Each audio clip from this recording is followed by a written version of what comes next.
President, firefighters. It's an honor to be here with you today.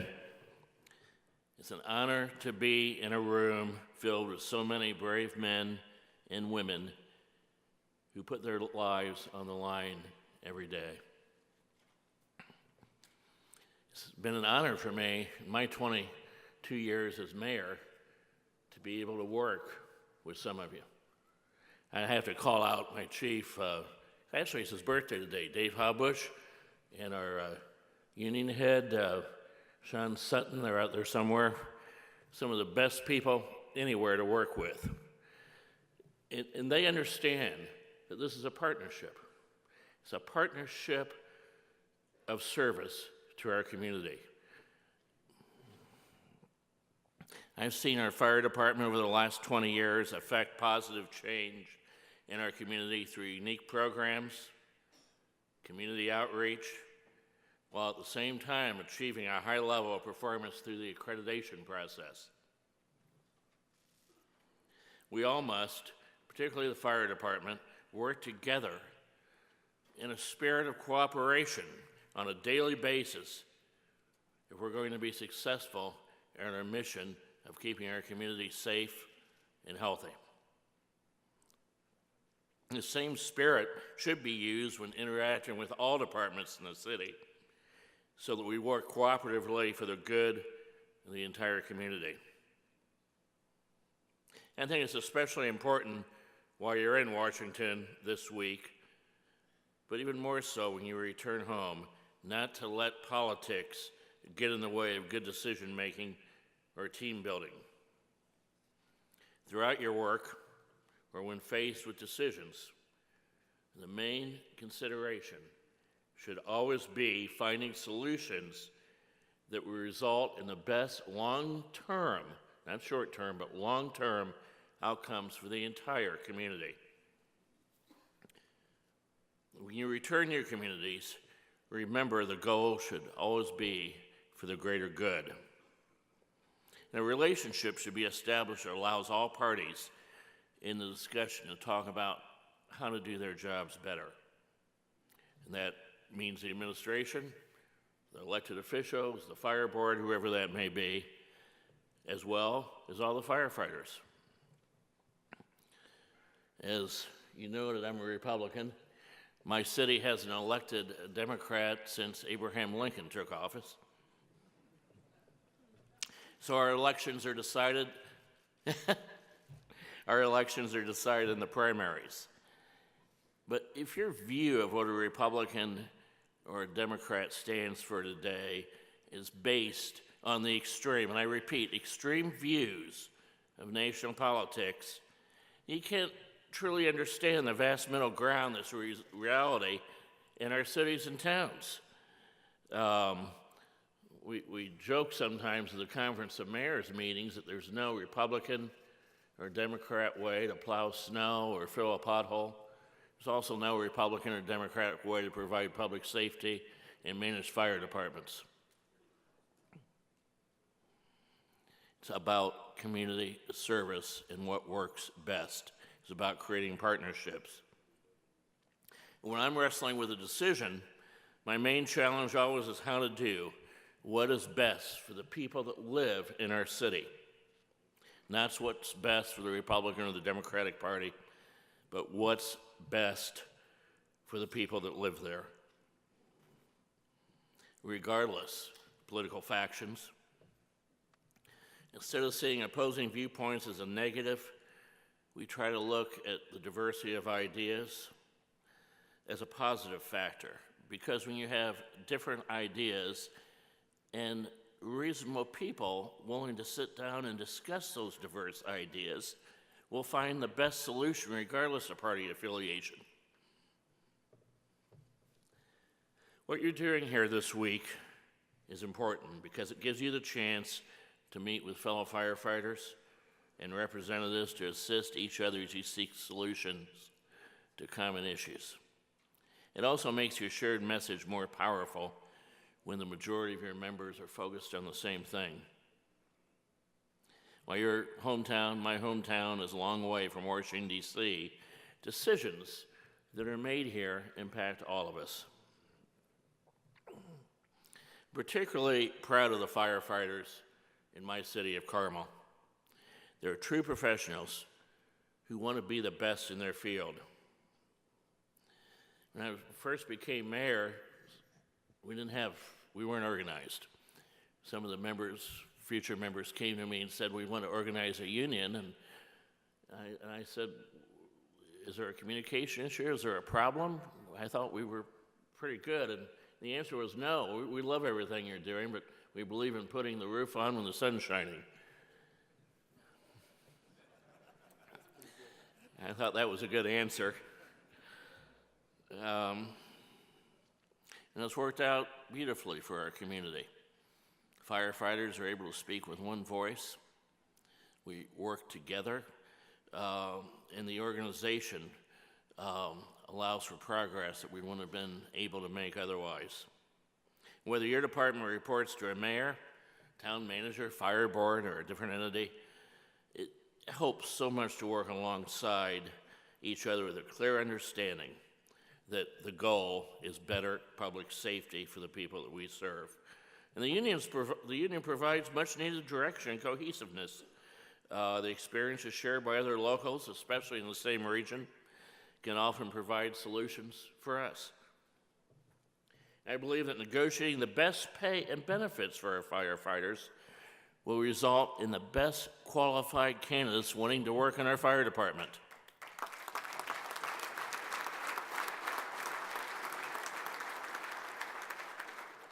If we want the best, we've got to pay well. We've got to provide good benefits. We need firefighters, as well as all other city employees, to be fairly compensated. We need to fight for proper equipment, for proper training, for educational opportunities, for a fair advancement system, and a good retirement system. But having a good relationship between the firefighters and the community as a whole is the key. Firefighters should be able to see that they're valued and supported, and the community needs to feel safe, to feel that they're getting the best service they can get. We made the decision a number of years ago. We were a small town, 20,000 when I became mayor. Today we're about 100,000. Some of our neighboring communities were running 2 people on an engine. We made the decision, at great expense to the community initially, to go to 4 firefighters per engine because of safety.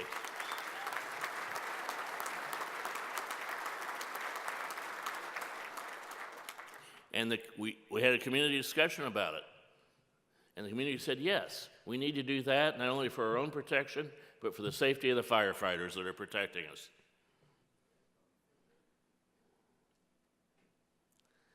In addition to encouraging union organization, I understand another important issue, I've just heard the governor discussing it, is the establishment of a firefighter cancer registry. We know from data that cancer is now a leading cause of death for firefighters, and the creation of such a registry will provide data to assist the research and examination of cancer trends among firefighters. Research and results will help us better protect everyone from this devastating disease. This conversation hits especially close to home as we lost one of Carmel's finest firefighters, Mark Robinson, on June 19th last year. A Rebel Strong initiative was formed by family, friends, community members, complete with stickers and t-shirts to help encourage strength through his battle with cancer. He's missed by many, and the impact he had on our community was evident at his memorial service. It was held at a local high school, auditorium, and overflow room in addition, filled with fellow firefighters, football players he had coached throughout the years, his family, and friends. Indiana had never recognized cancer as a death in the line of duty. Our local board, our local pension board, made that decision. We made that argument to the state board, and for the first time, his family was awarded the higher benefits associated with a line of duty death because of the occupational risk of cancer.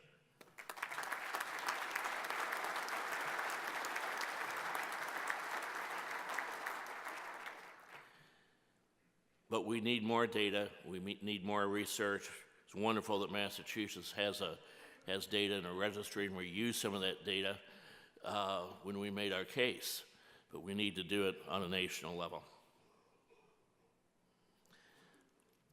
In addition to those benefits, we've encouraged and worked with a private group in our community we call the Heroes Club, which provides additional benefits through contributions made by the community for life insurance for those lost in the line of duty.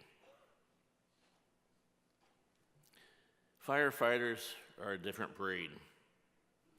When others are running from trouble, you're running towards it with a goal to help anyone in harm's way. Across our country and around the globe, those in the fire service save lives daily. The best part of my job is the honor of working alongside our firefighters as well as our police officers who do risk their lives on a daily basis. What makes firefighters even more special is that there's no way to switch off their compassion and caring. I see it again and again. They spring into action if they see someone in danger, in a fire or other peril. Brockton, Massachusetts. We heard about the tragedy of the 6 deaths, but firefighter John McLaughlin received a call about a fire while on the way to work. He went straight to the burning building, and when he arrived, he noticed a handicap ramp. Of course, his training had taught him that someone inside may not be able to get themselves out. Once inside, without his turnout gear, by the way, he saw a woman lying in a hospital bed amidst the fire. He rescued the woman who was paralyzed and couldn't move, and he arrived a few minutes later, or hesitated. There would have been a much different outcome. Then there's off-duty Arizona firefighter and father of 3, Kurt Fowler, shot in the leg while protecting his wife from gunfire during the Las Vegas shooting because he covered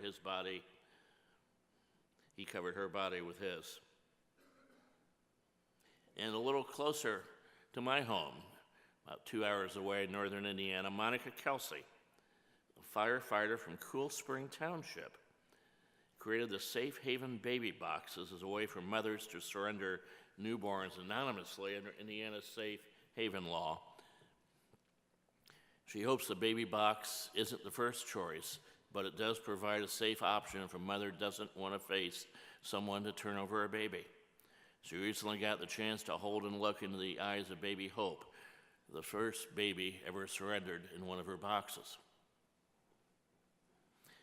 Then there's a member of my department, Orby Bowles. He just had a reunion a few weeks ago with a 34-year-old woman. When she was 5, she was with her parents at a Kmart store in northeastern Indianapolis.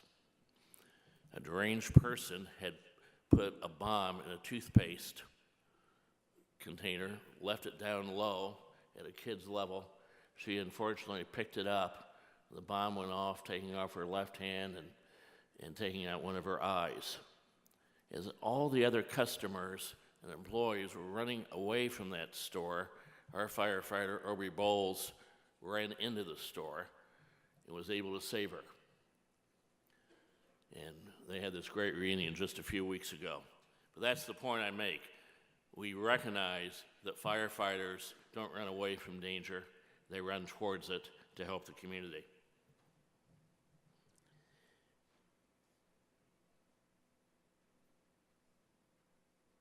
What can we do then to help create safer environments which would result in fewer emergency calls to firefighters?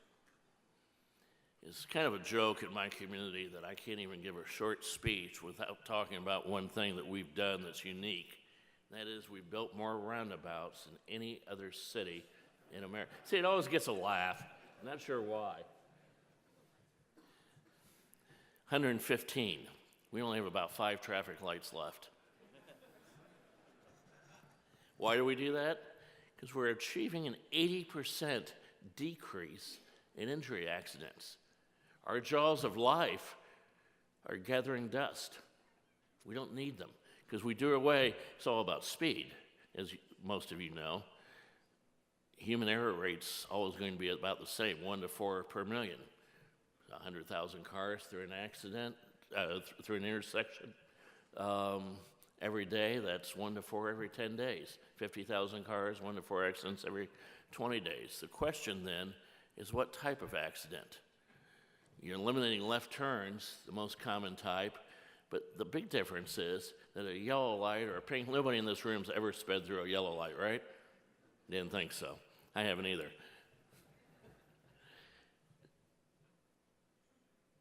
That goes away because you're flooring or accelerating to get through that pink light. At a roundabout, everyone has to slow down. So it's better for older drivers, younger drivers, more reaction time when there is a mistake. And when human error does kick in, and we can't change that, when human error does kick in, it's usually a minor crash. So we have lowered, 20 years ago, in the city of Carmel, you had a 1% chance annually as a driver of being in an injury accident. Today it's 0.22. We've lowered it by 80%. Had that been done throughout the state of Indiana, over 20,000 people would not have gone to the hospital last year.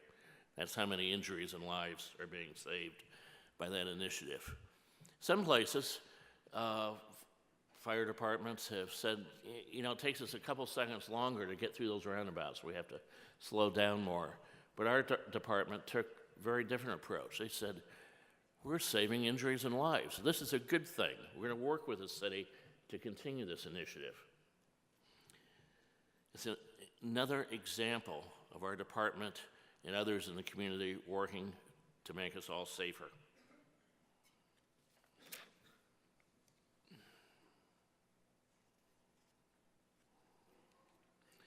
I encourage you to go back to your cities and ask your traffic engineers how many lives could be saved if we replace especially the most dangerous intersections, with roundabouts. We're all in the business of taking care of people, making the quality of life better in our communities. We've found something that really makes a huge difference. Firstly, eliminating those high-speed, deadly T-bone crashes saves lives and saves injuries.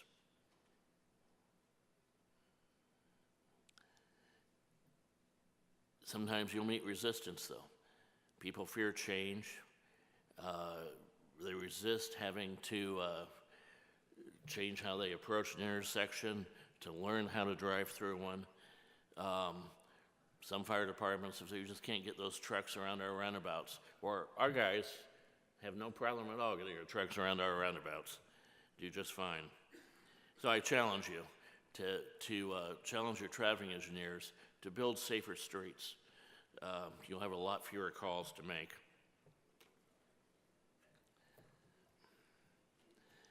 We also, our department, to build support in the community, as well as just to do the right thing for the people that pay their salaries. They do a firefighter for a day camp designed to teach youth various aspects of being a firefighter through hands-on activities. We have what's called the Hoosier Burn Camp. Now, I need to explain for those of you not from Indiana, Hoosier is a name for somebody from Indiana. No, we don't know where it came from.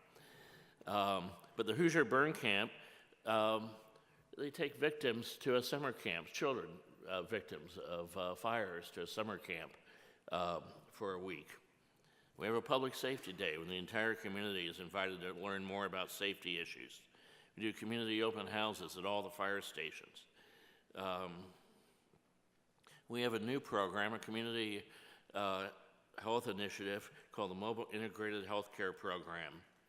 We were able to expand this service in 2015 from a grant from the St. Vincent's Hospital Foundation. And it's a public-private partnership with a private company in Carmel as well. And the goal of this health care program, as most of you know, somebody under the Affordable Care Act, if somebody goes back to the emergency room for the same reason they went within, 60, 90 days, the hospital gets fined, I think, $10,000. And so, in our case, the hospital is paying our department to follow up for the patients. One of the first patients discharged is a woman, an obese woman, had congestive heart failure. Our paramedics went to her house, asked her what she was eating. She showed them all these, what she thought were healthy soups, but of course there were high sodium soups in the cabinet. They literally took her to the grocery store and showed her how to shop for her condition. This is real community service, and it kept her and it's kept many others out of the hospital, out of that emergency room, which saves tremendous amounts of health care dollars for the community. We've had amazing results. One local hospital participating in the program showed that prior to enrollment, one particular patient had 20 visits to the emergency room in the year prior to the enrollment, and that was able to be reduced to 2 visits after the program was started. So having firefighters work hand in hand with medical staff and patients has had a positive impact on the health of our community.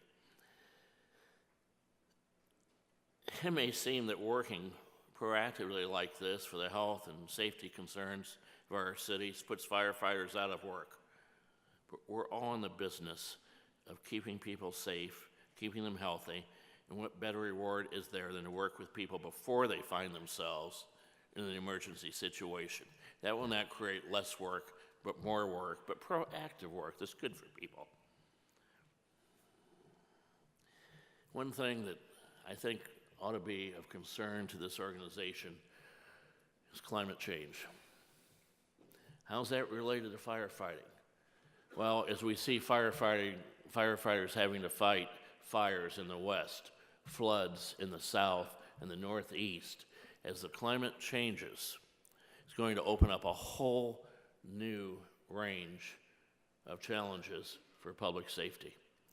You need to be involved in saying, look, if we believe the data, 98% of the world's scientists, just like we want to believe the data in the cancer registry issues, if we believe data, we believe the scientists who have dedicated their lives to studying weather and climate change, we know that we can make a difference as humans as to how badly the climate changes and what type of storms. Now, we don't know everything, of course, but we know that we can have a positive impact on it if we get busy and do something about it.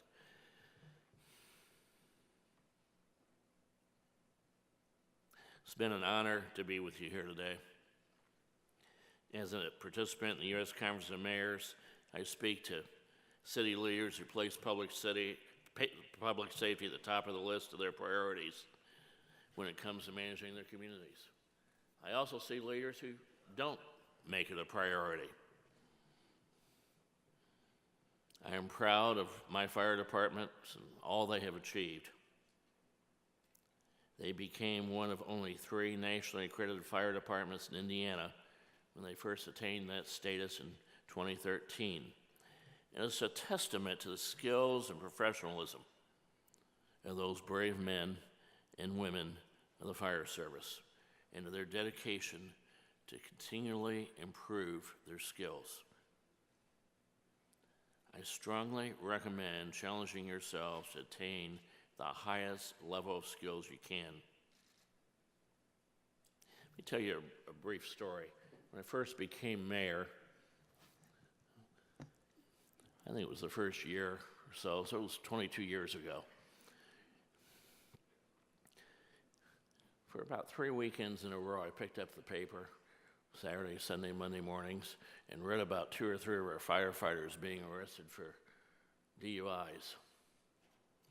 So I called employee representatives in, the chief, and I said, look, you've asked the community to treat you as professionals. The community I'm not going to be your problem. The community is going to be your problem if we don't fix this. I can't fix it. Chief can't fix it. The line and file guys have to fix it. And they did. Years go by now before we have an issue like this in our department. The union said, look, if somebody's had too much to drink, the union will pick up the Uber ride or the Lyft ride or the taxi ride.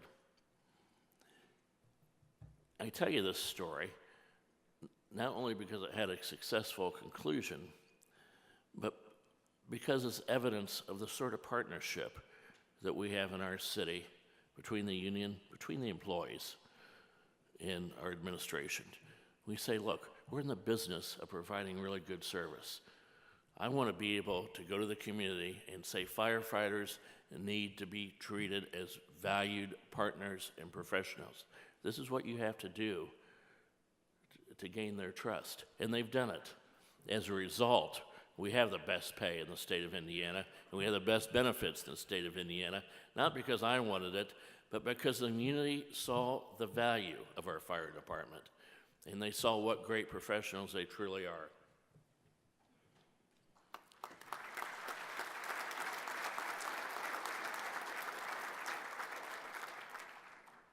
I'm proud to work alongside those who have made a career out of risking their lives to keep others safe.